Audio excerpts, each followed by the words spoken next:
Bonjour à toutes et à tous, c'est Antoine alias Anubis pour une nouvelle vidéo d'après-conf. On va revenir sur cette fameuse conf après cette défaite face à Strasbourg qui a fait pas mal parler et pas mal de mal sportivement parlant dans le groupe, etc. On va revenir un petit peu sur ce que Steele a sorti par rapport à ça, et puis on va parler un peu du futur groupe, de ce qui est plausible en termes de groupe pour le match à Nantes, et puis voilà, on va faire un petit peu le point sur la crise à la LFP. Je reviendrai un petit peu sur ces fameuses indiscrétions sur la conversation audio entre les présidents. Je vais donner un peu mon avis là-dessus, mais voilà, on va parler un peu de tout ça. On va déjà commencer par la conf. C'est parti pour l'après-conf. C'est parti pour l'après-conf avec un Will Steele extrêmement tendu. Il y a beaucoup de pression sur ces deux prochains matchs. C'est 4 points minimum. Hein. Au-delà, en dessous, c'est pour moi un échec, et il sera sûrement un petit peu déstabilisé au sein du club. Alors bien sûr, ça parle beaucoup hein, sur les réseaux, et surtout dans les, on va dire dans les sphères un petit peu anti-Joseph, etc. Alors c'est vrai que Will Steele, c'est un choix concerté de Joseph Ougourlian et de Pierre Drey aussi. Mais enfin, vend de la version Lopez anti-Steele, c'est absolument déplacé. Aujourd'hui, il y a quand même un certain alignement entre Lopez et Will Steele, même si ça se connaît dans tous les clubs professionnels. Il y a toujours un petit peu de friture sur la ligne entre le directeur du recrutement et le coach, parce que ça peut pas toujours coller parfaitement dans les profils demandés, etc. Mais il y a eu vraiment des concertations entre lui et Will Steele pour les recrues. Maintenant, le problème, c'est qu'il y a des départs qui n'ont pas été prévus, celui de Frankowski notamment, qui perturbe un peu Will Steele, mais il y a beaucoup de pression. Il a été extrêmement déçu du match de Strasbourg. Celui de Nice, n'en parlons pas non plus, mais c'est deux mauvaises performances, deux contre-performances. Alors à Nice, c'est une contre-performance dans ce qui a été montré aux Niçois. Contre Strasbourg, ça a été une faillite collective, même s'il y a certains joueurs qui ont plutôt ressorti du lot, mais ça a été trop faible devant notamment, pas forcément derrière. Mais en tout cas, un Will Steele extrêmement tendu, extrêmement énervé, irrité par certaines questions. On va déjà, avant parler de ces questions-là, parler du groupe. Il a parlé du retour probable. On espère que ça va se confirmer de Mathieu Ryan, parce que sans Ryan, clairement, tu te tires une balle dans le pied. Je suis désolé, hein, mais même si aujourd'hui, il y a beaucoup de fans de Kofi parce qu'il fait des tweets et qu'il répond et qu'il fait des smileys sur Twitter, ça reste quand même un gardien aux stats complètement éclatax.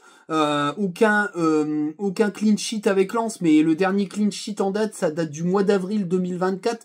Faut quand même que certains l'enregistrent, hein, c'est-à-dire qu'il a jamais, depuis 2024, tout club confondu, fait un match sans encaisser de but. C'est clairement impossible aujourd'hui, pour une ambition de top 7, d'avoir un gardien incapable de faire des clean sheets d'affilée. Mathieu Ryan en a fait 2, lui, mais il n'y a pas que ça. Même s'il a été meilleur dans la relance face à Strasbourg, il n'en reste pas moins que, même s'il est plutôt bon sur sa ligne, c'est quand même assez sur les 2 buts, il est pas irréprochable dans son placement, enfin voilà, il doit mieux faire que ça, et malheureusement, s'il face à face avec l'attaquant, ses buts d'affilée, bah ça te stresse quand même ta défense, parce qu'il faut faire aucune erreur, et quand t'es mis sous cette pression-là, t'es beaucoup moins à l'aise. Donc voilà, le retour de Mathieu Ryan va peut-être apporter un peu plus de sérénité. Moi, j'avais trouvé la défense plus sereine avec lui dans les buts.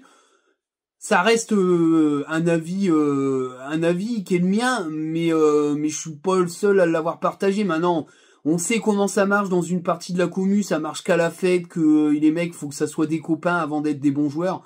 Mais enfin, quand t'es ambitieux en Ligue 1, à un moment donné, l'histoire des bons hommes, des bons voisins, des bons gendres idéaux, on en a rien à foutre. Faut des mecs qui jouent bien au foot, quoi. Le reste, qui disent pas bonjour ou qui soient un peu plus distants avec les gens, on en a rien à foutre. Franchement, au bout d'un moment, c'est sur le terrain que ça se passe, et les réseaux, on en a rien à foutre. Voilà. On a beaucoup craché sur Openda à l'époque parce qu'il était assez perso. Au final, avec un mec à 21, 22, 23 buts, bah t'es deuxième de Ligue 1. Donc faut pas à un moment donné toujours aller sur l'humain totalement. Ça fait partie de l'ADN du club. Il faut des bons gars, mais pas que. Il faut aussi des bons joueurs de foot, sinon tu joues mal, quoi. Clairement. Et Kofi, malheureusement, pour moi, c'est pas un bon gardien. c'est un gardien moyen, voilà. Et quand tu passes d'un très bon gardien comme Samba à un gardien moyen, on voit la différence niveau résultat, voilà. J'irai pas plus loin, je vais pas dire ça à chaque fois, mais en tout cas, le retour de Ryan qui pourrait se confirmer est une bonne nouvelle pour moi. Voilà. Après, s'il se plante à Nantes, on dira autre chose. Mais pour moi, les 2 matchs qu'il a fait, ils ont été intéressants. Le match face à Angers, où il a eu un temps pourrave pour dégager, ça n'a pas été terrible. Quand il a eu un meilleur temps, il a été beaucoup plus intéressant dans la relance, notamment sur le premier but où sa relance est très bonne. Donc voilà, il faut à un moment donné dire les choses. Voilà. Et je pense que Ryan est meilleur que Kofi. Voilà, c'est mon avis. On va passer un petit peu aux questions. Il y a une question qui a fait vraiment grasser des dents. Alors bien sûr, je parle pas des autres joueurs absents qui sont bien sûr Rémi Labo-Lascari, Satriano et Chavez, qui au final s'est fait opérer. Hein. J'avais balancé l'info, je m'étais fait un peu culbuter parce que la Voix du Nord parlait d'une non-opération. Au final, c'est le choix du joueur parce que ce qui avait été demandé dès le départ, c'était une opération. Le joueur a pas voulu, il a voulu passer par la voie récup et ça marche pas. Donc résultat, opération de la malléole qui s'est bien passé, mais bon, je pense que c'est absence jusqu'à la fin de la saison. Peut-être il reviendra pour les 2 derniers matchs, mais à mon avis, ça va être long. Hein. Ça va être très long puisqu'il est plâtré et qu'il y en a pour un moment avant qu'il récup. Donc voilà, c'est un joueur qui va être pris en charge à domicile dans sa prise en charge quotidienne, que ça soit jet ou sportive. Il n'est pas prêt de fouler une pelouse hein, pour le moment. Voilà, pour ce qui est de Satriano et de Rémi Labo-Lascari, Satriano ça avance très bien. Voilà, c'est un joueur qui va très vite revenir. Pour l'instant, c'est géré au niveau com parce qu'ils veulent pas le griller au niveau micro-blessure de retour. Mais en tout cas, c'est un profil qu'attend avec impatience Will Steele parce que c'est un mec capable de jouer sur les côtés et très polyvalent, capable de donner beaucoup de ballons, d'être très joueur. Donc voilà, c'est un profil qu'appelle de ses voeux Will Steele assez rapidement, mais le but c'est de bien le gérer pour pas qu'il se pète musculairement trop longtemps. Et puis Rémi Labo-Lascari, s'il revient en fin de saison, ça sera très bien, sinon ça sera début de saison prochaine. Voilà un petit peu pour les blessés. Mais au niveau des questions, on va y revenir. Il y a une question qui a pas mal irrité Will Steele, c'est la question sur l'efficacité des côtés à Lens. Will Steele a paru extrêmement irrité de cette question. Parce qu'il a beaucoup de pression. Voilà. Aujourd'hui, les matchs de Nantes et du Havre sont pour moi des tournants dans la quête d'Europe. Si tu gagnes pas, si tu perds un des 2 matchs, c'est foutu. Si tu fais 4 points, c'est le minimum. Si tu fais 6 points, tu peux revenir dans la course et coller un peu les équipes. Surtout qu'il y a des confrontations directes, donc tu peux peut-être gagner 1 ou 2 places. Mais malheureusement, il va falloir que Lens gagne ses 2 prochains matchs, dont un déplacement à Nantes qui est très en difficulté. Perdre à Nantes serait une énorme contre-performance qui déstabiliserait Will Steele, même si c'est le choix premier de Joseph Augourlian. On connaît notre président actionnaire, il n'hésitera pas à le virer si ça se passe mal. Il l'a fait avec Montagnier, il le fera s'il le faut avec Will Steele. Mais en tout cas, voilà, c'est très compliqué, il a beaucoup de pression et il doit gagner ces 2 matchs. Donc voilà, il a été très irrité, il a dit on a marre de regarder en arrière, on n'a plus le même effectif et tatati tatata. Moi je veux bien, mais le coaching a pas été bon face à Strasbourg. Il a mis les mauvais mecs devant. Il dit que c'est des erreurs, etc. Mais Bonifo n'a rien à foutre en couverture. À la fin du match, ça doit pas être lui. Lui, il doit être devant. Donc il y a eu des erreurs de commises par lui et son staff. Et il doit se remettre en question. Mais il fera des choix, voilà, il fera des choix. Alors après, ce qu'on apprend, c'est que le fameux il faut retourner à ça comme Francaise, on a un effectif pour ça. La réponse a été cinglante et pour moi, c'est une réponse vraie, brute de décoffrage. On a été catastrophique à 5 derrière face à Nice, il faut le dire. Ça a été catastrophique, on a été nul. Parce qu'il n'y a plus de piston et que voilà, il mettra plus, je pense, ça a été réglé, il ne mettra plus Sotoka en piston, c'est très mauvais et on a été plus que nul. Voilà. Et du coup, le problème c'est que ben voilà, t'as pas Machado, t'as pas Frankowski, t'as pas Ogé Diran, donc t'as un milieu de terrain un peu plus faible en termes de choix. Tu vas jouer en 4-4-2. Voilà. Moi, je pense que tu vas jouer en 4-4-2 ou en 4-3-3. Mais je pense que tu joues en 4-4-2 et que tu remets Koyalipou dans cette équipe et que tu repasseras peut-être en 4-3-3 à un moment donné du match, mais tu joueras pas avec 3 milieux de terrain. Ça me paraît extrêmement risqué, surtout qu'il y a personne sur le banc. Donc ça veut dire que tes milieux de terrain vont rester tout le match et Thomasson, qui est un des meilleurs milieux de terrain cette saison, le problème c'est qu'au niveau physique, il est extrêmement en difficulté sur 90 minutes. et que bah t'as personne sur le banc puisque t'as pas OG d'Iran. Donc pourquoi pas passer en 4-4-2 en sachant que le meilleur du milieu de terrain techniquement ça a été Diouf face à Strasbourg et que bah, quitte à se séparer d'un joueur, je pense que tu peux mettre Thomasson sur le banc. Maintenant, si tu joues à 4 derrière, est-ce que tu remets Gradit, Sarr? Moi, je pense que c'est possible, parce que ça a tenu la route au niveau charnière, mais sur les côtés, voilà, c'est Aguilar. Faudra mettre un mec rapide pour venir doubler les côtés, éviter de te faire bouffer par Moses Simon, qui est très bon, qui est le meilleur de l'effectif nantais, qui fait des bonnes choses, qui peut dynamiter tout le monde, donc il faut mettre un mec rapide sur le côté pour l'aider. Donc soit tu joues en 4-3-3, soit tu joues en 4-4-2, mais il l'a clairement dit, retourner à 5 derrière, il l'a fait parce qu'il manquait de matière et qu'il n'avait pas assez de défenseurs centraux. Je pense que là, il est soigné, il le fera plus. Donc à mon avis, on verra une équipe à 4 derrière et ça sera vite réglé puisqu'il a plus de piston. Donc voilà. Maintenant, on verra les prochaines recrues cet été. Si on recrute des latéraux à la Goodmanson, bah on jouera à 4 derrière. Si on recrute des mecs qui jouent piston, on retournera une défense à sac. Mais moi, j'ai du mal à croire qu'on retourne à sac. Si Will Steele reste cet été, on jouera à 4 et il aura un effectif tel que lui il le veut. Et puis voilà. Mais voilà un petit peu, il a été très tendu et il s'attend à 2 matchs après et il a beaucoup de pression et voilà, il a notamment parlé des cartons rouges où il a dit que bah, les joueurs, c'était des joueurs d'expérience qui prenaient des cartons rouges, c'est qu'il y avait une certaine forme de frustration. Et je l'ai dit, moi, je rejoins totalement Steele. Les mecs sont frustrés parce qu'ils font le boulot derrière, mais que devant c'est nul, et que du coup, bah, au fur et à mesure, ils prennent des vagues, parce qu'à force d'être nul devant, tu mènes pas au score, tu peux pas gérer le match différemment, et t'es frustré, tu fais n'importe quoi. Machado, il a fait n'importe quoi, il a tué son équipe. Maintenant, il a clairement fait comprendre que lui aussi était pas bon au niveau comportement, et que voilà, il s'est engagé auprès de l'équipe de verser ses primes s'il prenait encore des cartons. Donc bah voilà, il va aussi peut-être un petit peu se calmer. Je pense qu'aussi ça lui a peut-être été dit en interne qu'il fallait peut-être qu'il présente un visage plus calme. Donc voilà, maintenant il va falloir qu'il fasse les choses un peu plus sereinement. Quant à Aguilar, il a clairement parlé de sa blessure. Pour lui, il est fautif dans son choix de ne pas se faire opérer. Alors pour être franc, ça a été beaucoup suivi son choix par l'ancienne direction. Je le dis clairement, ça a été validé par l'ancien coach. Will Steele, lui, était plus dans l'optique de le faire opérer, comme d'ailleurs il a voulu qu'il se fasse opérer aussi Johanner Chavez. Donc bah au final, je pense que voilà, c'est un mea culpa de la part d'Aguilar qui aurait dû se faire opérer avant. Il va devenir un élément important de cette équipe puisqu'il n'y a plus de latéral droit dans le groupe, puisqu'il n'y a plus Frankowski et après c'est Pouilly, c'est assez jeune. Donc Aguilar sera le titulaire à droite, je pense que c'est clair. Il l'a clairement exprimé aussi Aguilar. Même si c'était pas forcément le premier choix du style et qu'il n'était pas forcément dans les petits papiers du style, il a clairement pris du galon. Mais on va jouer différemment avec Aguilar, qui est pas un foudre de guerre niveau vitesse, qui va peut-être moins monter, donc il va mettre quelqu'un de plus rapide devant lui. Je pense que ça va être le cas. Et tu peux pas mettre Sotoka et Aguilar sur le même côté. Pour moi, c'est suicidaire. S'il le refait, pour moi, il a pas compris Will Steele. Et il s'entête au niveau animation et il va droit dans le mur. Donc j'espère qu'il va mûrir là-dessus et je pense qu'il a clairement, je pense, compris qu'il y a un problème de vitesse. Aguilar l'a compris aussi, d'ailleurs il parle plus trop de défense à 5 puisque dans la conférence de presse il a clairement expliqué qu'on joue différemment. Donc je pense que la défense à 5 ça va être un lointain souvenir et qu'il faut arrêter avec cette défense à 5 de Francaise qui était pas plus performante sur les 6 derniers mois de la saison dernière que maintenant. Donc faut arrêter de parler de cette défense à 5 2022-2023 qui a été clairement la meilleure de tout ce qu'on a pu connaître depuis plus de 15 ans, mais qui aujourd'hui a pas les mêmes joueurs et qui bah tu peux plus jouer comme ça. Donc faut jouer différemment avec les joueurs qui sont disponibles. Là-dessus, je suis tout à fait d'accord avec Will Steele.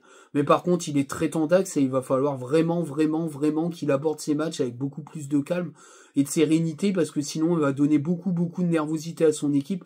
Et il est attendu au tournant sur les 2 prochains matchs, y a pas photo, hein, clairement.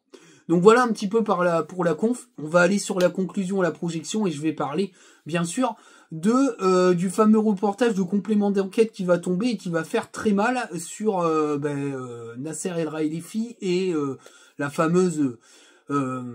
fameux passage vidéo sur la conf entre présidents qui a été vraiment très commenté ces derniers jours. C'est parti pour la conclusion et la projection.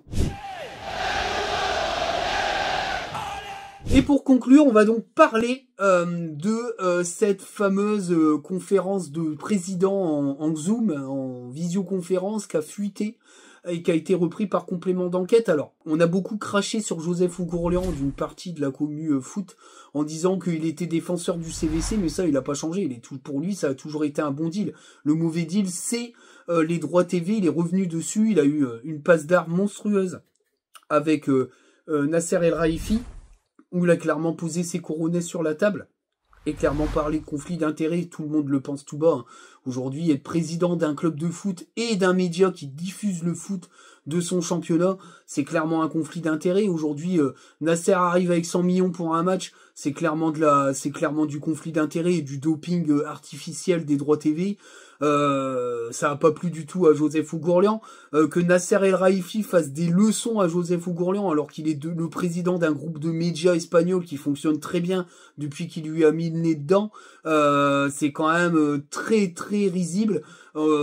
Clairement, en plus, il attaque Textor qui a fait sa fortune sur de la diffusion d'événements sportifs aux États-Unis, puisque le plus clair de son pognon à Textor vient de là, c'est-à-dire qu'il a une plateforme de vidéo streaming sur le sport, et pas que, comme il dit, il faut autre chose, sinon t'es mort.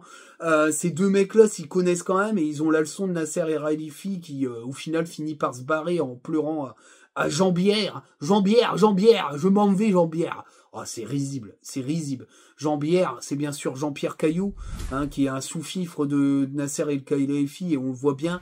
Et l'autre, c'est bien sûr la Burne, qui est complètement dépassé par les événements et qui a plus rien à foutre à la LFP. Mais en tout cas, voilà, j'ai trouvé que l'intervention de Joseph Ougourlian était très bonne. Il représente bien les valeurs du club en ayant vraiment une vision footballistique qui est pour moi ancrée dans la modernité et qui est bien au-delà de faut sucer la bite au Paris Saint-Germain parce que c'est un club millionnaire qui nous rapporte des coefficients UEFA. Quand les Qataris se barreront, et ils vont se barrer parce qu'ils ont eu leur Coupe du Monde et qu'ils en ont plus rien à foutre, bah clairement le PSG sera revendu à perte, tout simplement parce qu'ils en ont rien à foutre, ils sont pétés de pognon et qu'ils voudront se débarrasser du PSG, il sera vendu à perte à quelqu'un qui aura beaucoup moins d'argent, et ce club-là sera beaucoup moins influent en Europe. Et voilà, et clairement aujourd'hui, faut dire ce qui est, un PSG moins puissant rendra le championnat plus compétitif, parce qu'aujourd'hui il y a personne pour concurrencer le PSG. Alors moi j'espère secrètement contre le PSG que le Paris FC va monter en Ligue 1, même si c'est pas encore fait parce qu'ils sont 3e et qu'il va falloir cravacher pour monter, ça va être compliqué. Parce que Dunkerque est là et qu'il va falloir enchaîner les victoires pour le PFC pour monter directement. On sait que derrière c'est Arnaud avec Red Bull et que ça va envoyer du bois, donc on sait aujourd'hui que ça sera un concurrent direct au PSG pour le fauteuil de champion, et que ça rendra peut-être le championnat plus attractif. Derrière, il y a un gouffre avec les autres équipes, et aucune équipe aujourd'hui en Ligue 1 est capable de concurrencer le PSG. Voilà, c'est tout, c'est aussi simple que ça. Et cette espèce d'hégémonie avec des droits TV faibles fait que ce championnat est complètement baisé d'avance. Parce qu'en Allemagne, il y avait une hégémonie du Bayern, mais derrière, les droits TV étaient tellement gros que les équipes étaient performantes en Europe, et que du coup ne pas être champion c'était pas forcément un problème, et que on pouvait être champion quand un Bayern était moins bon parce que il y avait un écart qui était pas si énorme que ça entre le Bayern et les autres équipes de Bundesliga. Aujourd'hui c'est pas le cas en Ligue 1, il faudrait que ça le devienne. De toute façon il faut un concurrent au PSG. Il y a eu Monaco à une période, l'époque Radamel Falcao, où Monaco était aussi fort que le PSG, que c'était un duel au sommet en Ligue 1. Aujourd'hui, c'est pas le cas. Monaco a beaucoup moins d'argent. Et voilà, il faut un club milliardaire pour venir concurrencer le PSG, et que le championnat ait un intérêt, et que le PSG soit pas le champion attitré dès le début du championnat. Bon, ça prendra un petit peu de temps si le PSG monte, parce que je pense pas qu'ils auront une équipe capable de concurrencer le PSG sur la première saison. Mais ça va investir à mort, et je pense que il faudra attendre 1 ou 2 saisons pour que le PFC devienne un concurrent pour le titre. Il sera peut-être directement un concurrent pour l'Europe dès sa première saison, mais pour le titre, je pense pas, faudra attendre un petit peu.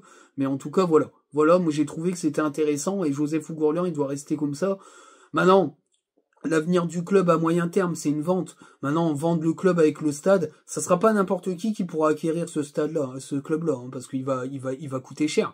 Le club plus le stade, on sera à plus de 250 millions d'euros. Ça sera pas à la portée du premier venu, donc peut-être que l'avenir du club, Bon, je vais pas plus loin parce qu'aujourd'hui c'est que des rumeurs, que des bruits, que du vent sur le potentiel financier de potentiels acquéreurs qui semble être positif, mais il y a aucun nom pour le moment à part Mullier qui fait partie des repreneurs possibles parce qu'ils ont déjà un pied dans le club, mais financièrement Mullier c'est compliqué, donc peut-être que c'est pas forcément aujourd'hui leur projet numéro 1 à Mullier, ça l'a été un moment, mais peut-être que ça l'est plus aujourd'hui, mais je pense que voilà, Lens sera racheté par quelque chose de solide. Voilà, et de toute façon, Augourlian l'a dit à plusieurs reprises, il y veillera personnellement que le club soit entre de bonnes mains quand il vendra. Voilà, mais il finira par vendre. Voilà, c'est à moyen terme. C'est pas à court terme, c'est à moyen terme. Pas long terme, moyen terme. Parce qu'avant, je vous aurais dit moyen long terme, mais je pense que dès que l'achat du stade sera entériné, dans 2 ans, il sera vendu le club. Moi, je le vois comme ça. Maintenant, j'ai pas de billes pour le dire, mais c'est mon sentiment. Je pense qu'à moyen terme, il sera vendu. Voilà. Voilà un petit peu. Alors, bien sûr, la projection, c'est Nantes, hein, avec un groupe qui est quand même au complet, même si, pour moi, avoir Saïd dans le groupe, c'est se mettre une balle dans le pied, puisque ça veut dire que tu joues -1, vu les entrées qu'il fait, c'est catastrophique. Mais voilà, Mathieu Ryan, on espère que la confirmation de sa présence dans le groupe sera effective, puisqu'il s'est entraîné avec le groupe, et ça s'est plutôt bien passé. Donc voilà, maintenant il faut faire cap face à Nantes. Moi j'espère qu'on va jouer à 4 derrière avec des ailiers offensifs qui sont performants et pas des Sotoka et Fujini éclatés au sol. Là, je pense qu'Anas Zaroury et Agbonifo doivent avoir leur chance sur ce match-là pour venir encore s'aguerrir avec la Ligue 1. Hein, le commentaire de Will Steele sur Anas Zaroury, c'est qu'il a du mal à s'adapter à la Ligue 1. Que c'est pas un championnat qu'il connaît et qu'il lui faut un peu de temps et moi j'aimerais bien le revoir quand même parce que j'ai trouvé son entrée plus qu'intéressante.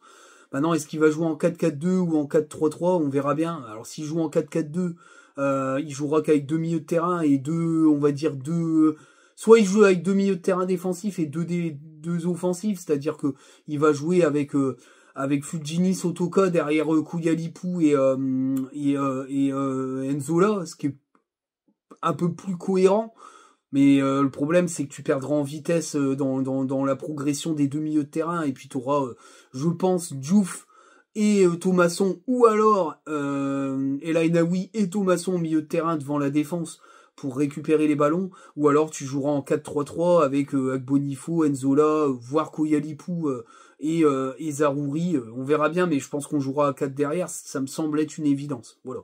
Est-ce que Djoumaba sera titulaire? J'y crois moyen parce que je pense qu'il lui faut un peu de temps, mais en tout cas voilà, je pense qu'à 90% on jouera à 4 derrière.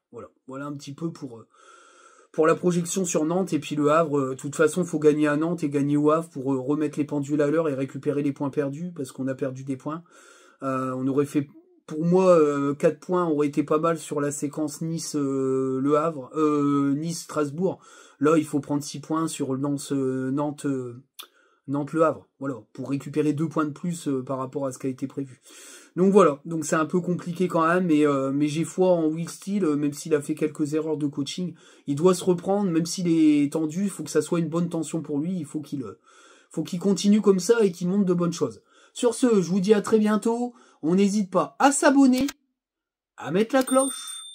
On regarde bien sûr dans la description, tous les liens de mes réseaux sociaux et du monteur sont présents. On lui donne beaucoup de force et on se dit à très bientôt pour la vidéo d'après-match. Il y aura sûrement un petit short du groupe samedi soir. Je bosse mais j'arriverai à le faire à mon avis. Je pense que je vais le faire. Ça fait un moment que je l'ai pas fait, mais c'est possible que ça soit fait samedi. Et puis bien sûr l'après-match Nantes-Lens qui sera dans les bacs en fin de week-end. Sur ce, je vous dis à très bientôt. Ciao les amis, salut!